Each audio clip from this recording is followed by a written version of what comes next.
Маған срочно ақша керек болып, қайдан тапсам екен деп ары-бері ойланып жүрдім да. Оппа, үйде творог бар ғой, творожный пирог істеп сатайын дедім да. Құрғақ ыдысымды алып, оның үстіне бөлме температурасын еріп тұрған сары майды, жұмыртқаны және қантты салып, жақсылап араластырып алдым да. Одан кейін қопсытқышты салып араластырдым.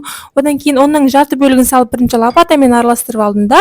Одан кейін оның бәрін салып, қолға жабыспайтындай жұмсақ қамыр илеп алдым. Ішімнен ойлап қоямын ғой, мә пирогты кімге сатам? Бір мәнісі болар деп жасай бердім ғой. Міне қамырым да дайын болып қалды. Осындай жұмсақ қолға жабыспайтын әдемі қамыр пайда болады. Дайын қамырды пакетке салып 10 минутқа қалдырамын. Оған дейін пирогтың начинкасын дайындаймын.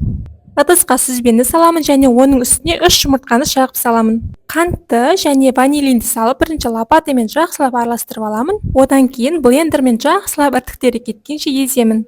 Барлық ингредиенттердің толық құрамын видеоның описаниясына жазып қалдырамын. Менде дәл осы рецептпен 2 кішкентай пирог шығады. Қалай ойлайсыздар, мен осы бір пирогты қанша теңгеге саттым? Айтпақшы, мен осы пирогқа қосып жатқан сүзбені өзім сиыр сауып, үй жағдайында ешқандай қаймағы, майы алынбаған сүттен жасағанмын.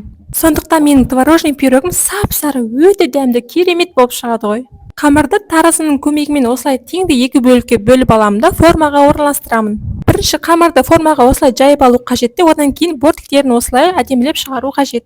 Қамырды формаға жайып орналастырып болғаннан кейін шанышқымен бірнеше мәрте тесіп шығамыз. Дайын қамырдың үстіне начинканы бір араластырып алып, теңді 2 бөлікке бөліп қоямыз. Енді осы пирогты алдын ала 170 градус қызып тұрған пеште қызарғанша 1 сағат пісіреміз. Құрметті көрермен, қазақ тілді каналдың дамуына үлес қосып, лайк басып, каналыма тіркеліп, пікір қалдырып кетіңіздер.